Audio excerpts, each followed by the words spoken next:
சிரியாவில் அரங்கேறிய இஸ்ரேல் அமெரிக்காவின் கூட்டுச்சதி. ஈரானிய தலைவர் சயீத் அலி கமேனி பகிரங்க குற்றச்சாட்டு. சிரியாவில் ஆட்சி கவிழ்ப்பு நடக்க இஸ்ரேல் முக்கிய பங்காற்றியுள்ளது.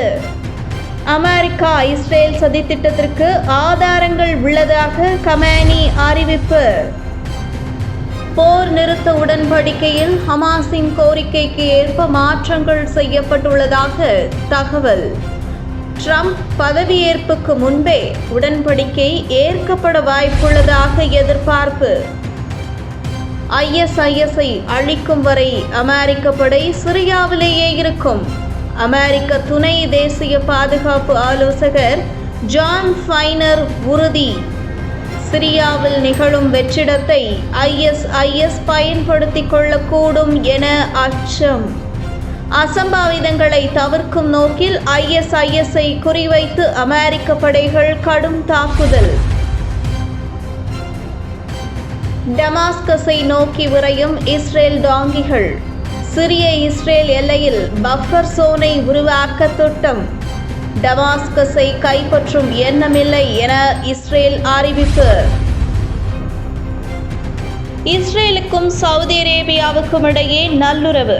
அமெரிக்கா போடும் master plan. Israel Saudi Arabia இடையே உறவை ஏற்படுத்தும் முன்பு பாலஸ்தீன பிரச்சினைகளை தீர்க்க முயலும் அமெரிக்கா.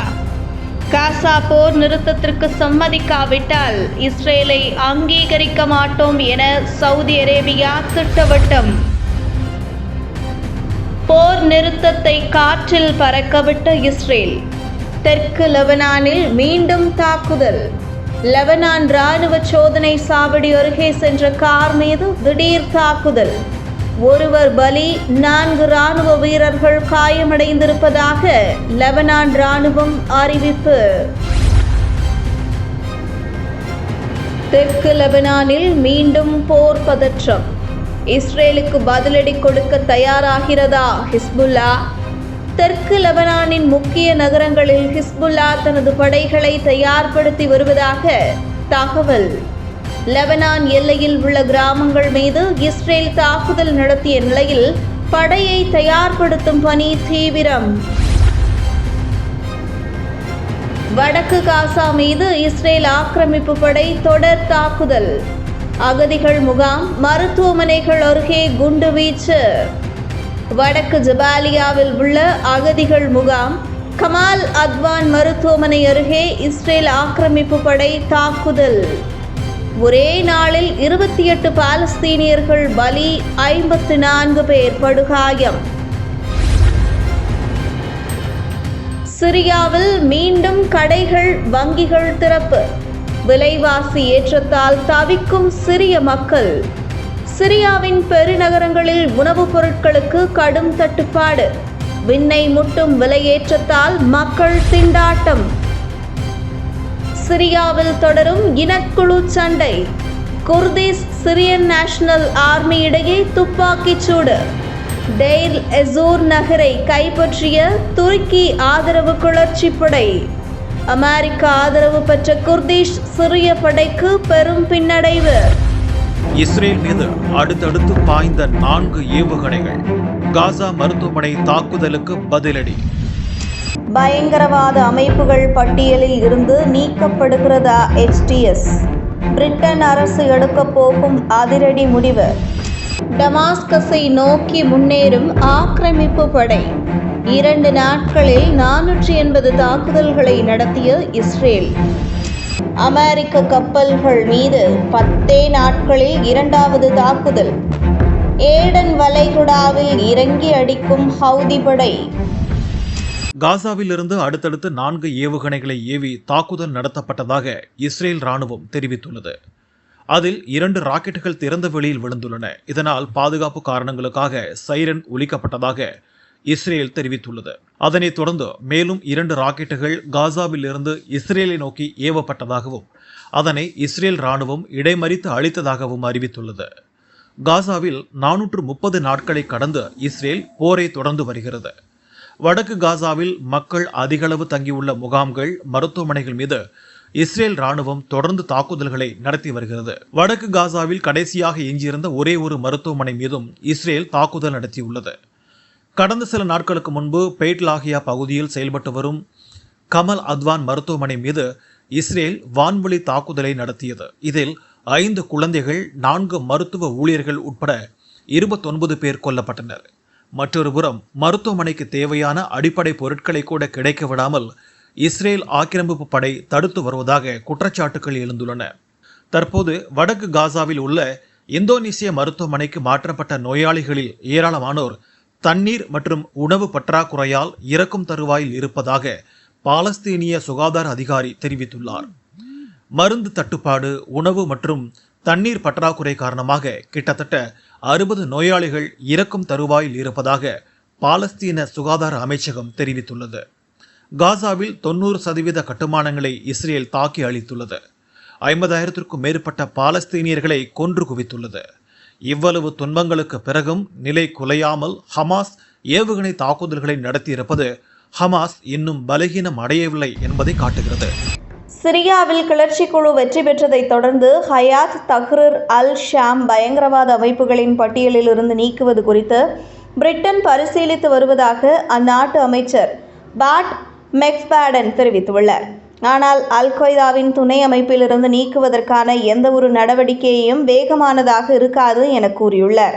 மேலும் சிறுபான்மையினர் பாதுகாப்பு, மக்களின் உரிமை பாதுகாப்பு பற்றி HTS தலைவர் சில சரியான விஷயங்களை சொல்லியிருக்கிறார். அதை வரும் நாட்களில் எவ்வாறு செயல்படுத்த போகிறார் என்பதை பொறுத்திருந்து பார்த்தே முடிவெடுக்க உள்ளதாக கூறியுள்ளார்.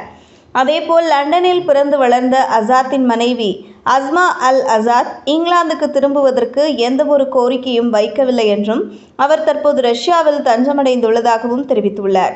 அல் கொய்தாவின் துணை அமைப்பு என ஹயாத் தஹ்ரீர் அல் ஷாம் அமைப்பை பிரிட்டனின் உள்துறை அலுவலகம் பட்டியலிட்டிருந்தது. இதனைத் தொடர்ந்து 2016ஆம் ஆண்டு HTS தலைவரான அபு முகமது அல் ஜோலானி அல் கொய்தாவுடனான உறவை பகிரங்கமாக முறித்து கொண்டார். அதனைத் தொடர்ந்து சிறுபான்மையினருக்கான பாதுகாப்பு மற்றும் சிரியாவின் பன்முகத்தன்மைக்கு மதிப்பளிப்பேன் என உறுதியளித்தார். கடந்த 13 ஆண்டுகளாக நீடித்து வந்த உள்நாட்டு போர் தற்போது முடிவுக்கு வந்துள்ள நிலையில் HTS தலைமையிலான கிளர்ச்சியாளர்கள் குழு சிரியாவை கைப்பற்றியுள்ளது. தற்போது அல் ஆசாத் குடும்பத்துடன் மாஸ்கோவில் தஞ்சமடைந்துள்ள நிலையில் கிளர்ச்சியாளர்கள் குழு விரைவில் சிரியாவில் ஆட்சி அமைக்கும் என எதிர்பார்க்கப்படுகிறது. இதற்கு முன்னதாக பயங்கரவாதி என அறிவிக்கப்பட்ட ஜோலானிக்கு விதிக்கப்பட்டிருந்த $10 மில்லியன் பரிசு தொகையை நீக்குவது தொடர்பாக அமெரிக்கா ஆலோசித்து வருவதாக செய்திகள் வெளியானது குறிப்பிடத்தக்கது. சிரியாவில் ஆசாத் இராணுவம் கைவிட்டு சென்ற ரசாயன ஆயுதங்கள், ஏவுகணைகள் உள்ளிட்ட ஆயுதங்கள் தனது எதிரி நாடுகளுக்கு கிடைத்துவிடுமோ என்ற அச்சத்தில் இஸ்ரேல் உள்ளது. இதனால் சிரியாவில் ஆட்சி கவிழ்ப்பு அரங்கேறிய நாளிலிருந்தே அதன் இராணுவ தளங்கள், ஆய்வகங்கள், ஆயுத கிடங்குகள் மீது இஸ்ரேல் தொடர்ச்சியான வான்வழி தாக்குதல்களை நடத்தி வருகிறது. கடந்த 2 நாட்களில் மட்டும் கிட்டத்தட்ட 480 வான்வழி தாக்குதல்களை சிரியா மீது இஸ்ரேல் நடத்தியுள்ளதாக ஊடகங்களில் செய்தி வெளியாகியுள்ளது. இதன் மூலமாக 70 முதல் 80% வரையிலான சிறிய இராணுவ திறன்களை அழித்துவிட்டதாக இஸ்ரேல் தெரிவித்துள்ளது.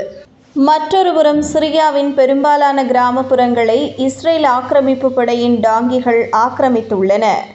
டமாஸ்கஸின் தெற்கு கிராமப்புறங்களில் உள்ள ஆர்னா, பகாஸ், அல் ரீமே, ஹீனா, கல் ஆ, ஜண்டல், அல் ஹுசைனியா, ஜிதா மற்றும் அல் கஷாப் ஆகிய பகுதிகள் இஸ்ரேலின் ஆக்கிரமிப்பு படையின் தொடர் தாக்குதலுக்கு ஆளாகி வருவதாக ஊடகங்களில் செய்தி வெளியாகியுள்ளது.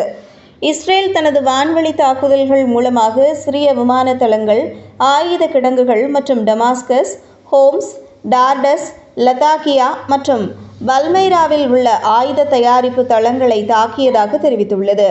இந்த தாக்குதல்களில் நீண்ட தூரம் சென்று தாக்கக்கூடிய ஏவுகணைகள், ஸ்கட் ஏவுகணைகள், கப்பல் ஏவுகணைகள், வான் பாதுகாப்பு ஏவுகணைகள், போர் விமானங்கள், ஹெலிகாப்டர்கள், ரேடர்கள், டாங்கிகள், ஹேங்கர்கள் ஆகியவை அழிக்கப்பட்டுள்ளன. சிரியாவில் இஸ்ரேல் நடத்தி வரும் இந்த தாக்குதல்கள் அதன் ஆக்கிரமிப்பு மனப்பான்மையை தெளிவாக காட்டுகிறது. திங்கட்கிழமை ஏமன் ஹவுதி படை 3 அமெரிக்க கப்பல்கள் மீது தாக்குதல் நடத்தியதாக அறிவித்துள்ளது. இதுகுறித்து ஏமன் இராணுவ செய்தி தொடர்பாளர் ஜெனரல் யஹ்யா வெளியிட்டுள்ள அறிக்கையில், ஏடன் வளைகுடாவில் அமெரிக்காவின் 2 போர் கப்பல்கள் மற்றும் ஒரு சரக்கு கப்பல்கள் மீது ஹவுதி கடற்படை, ஆயுதப்படை மற்றும் UAV கூட்டு தாக்குதலை நடத்தியதாகவும், ஏவுகணைகள் மற்றும் பல ட்ரோன்களை கொண்டு நடத்தப்பட்ட இந்த தாக்குதல் வெற்றிகரமாக அமைந்ததாகவும் குறிப்பிட்டுள்ளார். ஏமன் ஹவுதி படை அமெரிக்க போர் கப்பல்களை குறிவைத்து தாக்குவது கடந்த 10 நாட்களில் இது 2வது முறையாகும். ஒருபுறம் கடற்படையை கொண்டு அமெரிக்காவை பதற வைத்த ஹவுதி படை மற்றொரு புறம் தனது வான்வழி தாக்குதல் மூலமாக இஸ்ரேலை அதிர வைத்துள்ளது. ஆக்கிரமிக்கப்பட்ட பாலஸ்தீனத்தில் உள்ள யஃபா மற்றும் அஷ்கெலோன் பகுதிகளில் உள்ள இஸ்ரேல் ஆக்கிரமிப்பு படை தளங்கள் மீது 2 ஆளில்லா விமானங்களை கொண்டு ஹவுதி படை தாக்குதல் நடத்தியதாக ஜெனரல் யஹ்யா தெரிவித்துள்ளார். இந்த தாக்குதல் வெற்றிகரமாக அமைந்ததாக ஏமன் ஹவுதி படை அறிவித்துள்ள போதும், ஆக்கிரமிப்பு படை வீரர்களில் உயிரிழந்தவர்கள் அல்லது காயமடைந்தவர்கள் குறித்த விவரங்களை வெளியிடாமல் இஸ்ரேல் மௌனம் காத்து வருகிறது. தற்போது சிரிய இராணுவ தளங்களை அழிப்பதில் இஸ்ரேல் ஆக்கிரமிப்பு படை தீவிர கவனம் செலுத்தி வருகிறது. இதனிடையே ஒருபுறம் ஹமாஸும் மற்றொருபுறம் ஹவுதிகளும் கொடுத்து வரும் பதிலடி மிகப்பெரிய பின்னடைவாக அமைந்துள்ளது. ஏமன் மீதான அமெரிக்க பிரிட்டிஷ் தாக்குதல் மற்றும் காசா மீதான முற்றுகை நிறுத்தப்படும் வரை ஏமன் ஹவுதிகளின் பதிலடி தொடரும் என ஜெனரல் யஹ்யா எச்சரித்துள்ளார்.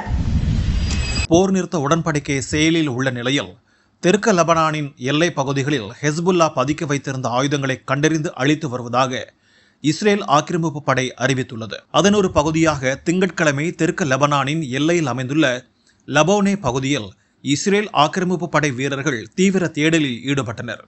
அப்போது ஹெஸ்புல்லா போராட்டக் குழு பயன்படுத்தி வந்த சுரங்கப்பாதை ஒன்றினை ஆக்கிரமிப்பு படை கண்டுபிடித்துள்ளது. அங்கு வெடிகுண்டுகள் உள்ளிட்ட ஆயுதங்களும் குவியலாக சேமித்து வைக்கப்பட்டிருந்ததாக கூறப்படுகிறது. அந்த ஆயுதங்களை கைப்பற்றி அழிப்பதற்காக இஸ்ரேல் ஆக்கிரமிப்பு படை வீரர்கள் சுரங்கத்திற்குள் கால் வைத்த மறுகணமே பெரிய வெடிவிபத்து ஏற்பட்டுள்ளது. இதில் ஒட்டுமொத்த சுரங்கமும் இடிந்து தரைமட்டமாகியுள்ளது. இந்த இடிபாடுகளில் 4 இஸ்ரேலிய ஆக்கிரமிப்பு படை வீரர்கள் சிக்கி உயிரிழந்தனர்.